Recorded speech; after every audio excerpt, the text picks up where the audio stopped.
Hello students, welcome to my YouTube channel tutorial classes by Garima Singh. इस platform पे इस समय हम लोग परसेंटेज टॉपिक पढ़ रहे हैं और इसकी एक क्लास हो चुकी है। उसमें आज हम लोग पढ़ेंगे क्वेश्चन नंबर 5 से, और ये टॉपिक का नाम है परसेंटेज, और ये कॉम्पिटिटिव एग्जाम्स के लिए इम्पॉर्टेंट टॉपिक है। और ये किसके अंदर आता है? क्वांटिटेटिव एप्टीट्यूड के अंदर। और किस तरह के कॉम्पिटिटिव एग्ज़ाम में पूछा जाता है? SBI और bank PO exam, IBPS clerk के एग्ज़ाम में, और SSC एग्ज़ाम, रेलवे एग्ज़ाम, इन सभी एग्ज़ाम्स के लिए ये टॉपिक इम्पॉर्टेंट है। तो आइए देखते हैं। हमारा क्वेश्चन है, अ शॉपकीपर अलाउ 20% डिस्काउंट। अगर डिस्काउंट की बात करी गई है तो 20% का मतलब क्या होता है? 20/100। इसको आप सॉल्व करते हो तो 1/5 आ रहा है। डिस्काउंट दिया गया है, यहाँ पे आप माइनस लगा लीजिए। ठीक है, ये सारी ट्रिक्स होती है। इसके बाद discount on his article, he gives 2 articles free on the purchasing of 10 articles. अगर वो 10 आर्टिकल खरीदता है तो 2 आर्टिकल शॉपकीपर फ्री में देता है। तो एक्चुअली शॉपकीपर ने टोटल कितने आर्टिकल्स दिए? 12 दिए, लेकिन फ्री कितने दिए? उसमें से 2। तो हाँ, 2 आर्टिकल फ्री दे दिए। ठीक है, अब देखिए इस वाले के लिए लिखिए 5 ओरिजिनल वैल्यू है, और 5 में से 1 माइनस कर दीजिए। 4 आपकी वैल्यू है। 12 ओरिजिनल वैल्यू है, 12 में से 2 माइनस कर दीजिए तो 10। ठीक है, इन दोनों को मल्टीप्लाई करना है, इन दोनों को मल्टीप्लाई करना है। लेकिन अगर आपस में कोई वैल्यू कट रही है तो काट दीजिए। 2 2 जा 4, 2 6 जा 12, 5 2 जा 10, तो इधर आ गया 6, यहाँ 1 था, 6 1 जा 6, और यहाँ पे 2 2 जा 4। कितने का डिफरेंस है? 2 का डिफरेंस है। 6 से कहाँ पे पहुँच गया? 4 पहुँच गया। तो एक्चुअली क्या था कि मान लीजिए कि ये है प्राइस, ठीक है, मार्केट प्राइस है, और ये सेलिंग प्राइस है। तो सेलिंग प्राइस देखिए कम हो गया ना, इतने पे उसने बेचा, इतनी थी उसकी वैल्यू, तो ये कम हुआ। कितना कम हुआ? 2 कम हो गया। अब 2 कितने से कम हुआ? 6 से।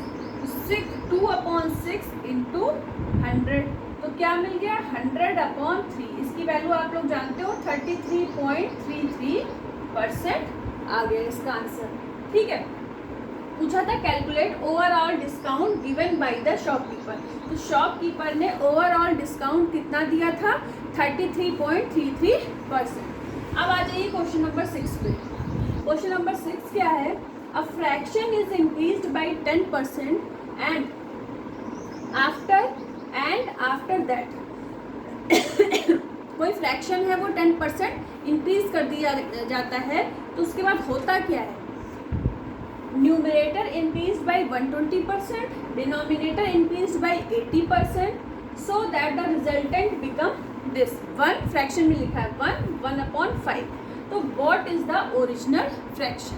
ठीक है, तो सबसे पहले हम मान लेते हैं कि फ्रैक्शन हमारा था A/B। ठीक है, न्यूमरेटर और डिनोमिनेटर पहले हम मान लेते हैं कि 100 था। तो अगर 120% न्यूमरेटर इंक्रीज हुआ तो कितना हो गया? 100 में 120 ऐड कर दीजिए, 220, और 80 डिनोमिनेटर इंक्रीज हुआ तो ये हो गया 180, और रिजल्टेंट कितना आया? 5 1 जा 5 और 1 6, 6/5 ये मिल गया। 0 से 0 काट दीजिए। ठीक है, और कुछ कट रहा है तो काट दीजिए। ये आ जाएगा 11, और ये आ जाएगा 2 9 जा 80। ठीक है, तो आप इसको लिख सकते हो A/B = 6 × 9/11 × 5। ठीक है, ये मिल गया। इसको आप सॉल्व ही कर लो। 54/55। अब बोला क्या था इन्होंने? फिर से पहली लाइन पढ़िए। A fraction is increased by 10%। ठीक है, तो अगर मान लेते हैं कि 100 वैल्यू थी, तो 10% इंक्रीज करने का मतलब है 1/10 हो गया। और ये वैल्यू किसके इक्वल है? इसकी। बाकी की कंडीशन इसको निकालने के लिए हमने यूज़ करी।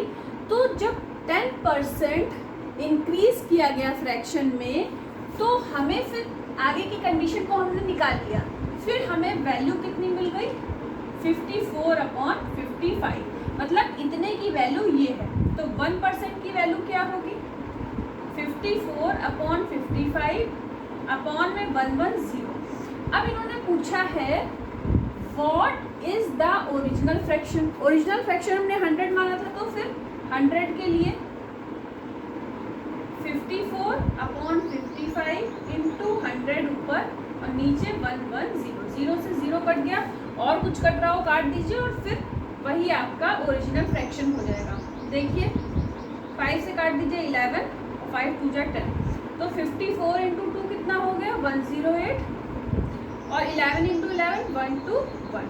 तो ओरिजिनल फ्रैक्शन आपका आ गया 108/121।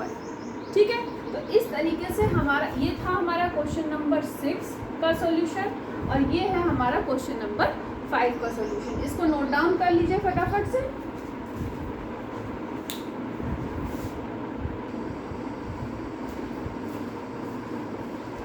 अब देखिए क्वेश्चन नंबर 7 है हमारा, a shopkeeper allow 3 successive discount 25%, 10% and 20%। ठीक है, तो सबसे पहले इसको सॉल्व कर लीजिए। 25 का मतलब 25/100 को सॉल्व करेंगे तो कितना आएगा,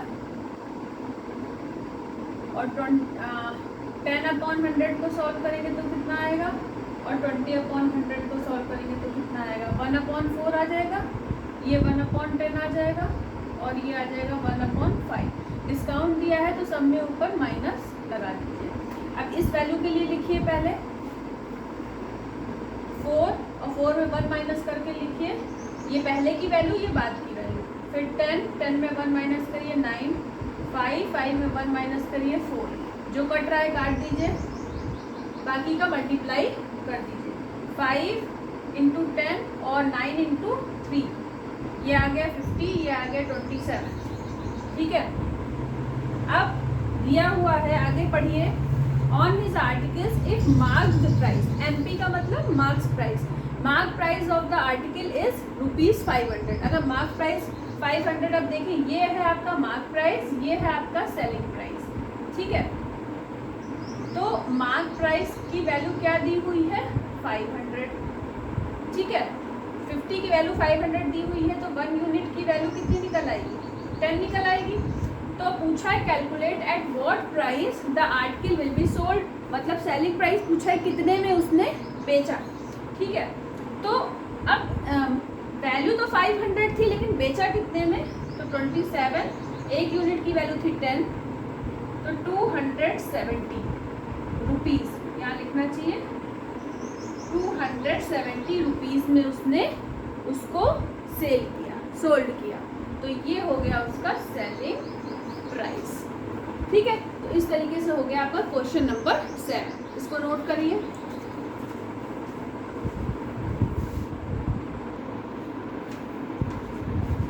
क्वेश्चन नंबर 8 देखिए, a vessel contain 64 litre pure milk, 16 litre of milk is taken out and some quantity of water is added into it. ठीक है, किसी कंटेनर में 64 लीटर मिल्क था, उसमें से जब 16 लीटर बाहर निकाला गया, उसमें कुछ क्वांटिटी में क्या मिलाया गया, वाटर मिला दिया गया। ठीक है, अब नाउ दिस प्रोसेस, एक बार तो ये कर दिया गया, उसके बाद बोला गया 2 बार ये प्रोसेस रिपीट किए गए। रिपीट करने के बाद पूछा calculate remaining quantity of pure milk. अब प्योर मिल्क की कितनी क्वांटिटी बची है। ठीक है, तो सबसे पहले 60 टोटल मिल्क था 64 लीटर, ये क्या था प्योर मिल्क। इसमें कितने लीटर हटा लिया गया 16 लीटर। इसको जब सॉल्व करोगे तो क्या आएगा 1/4।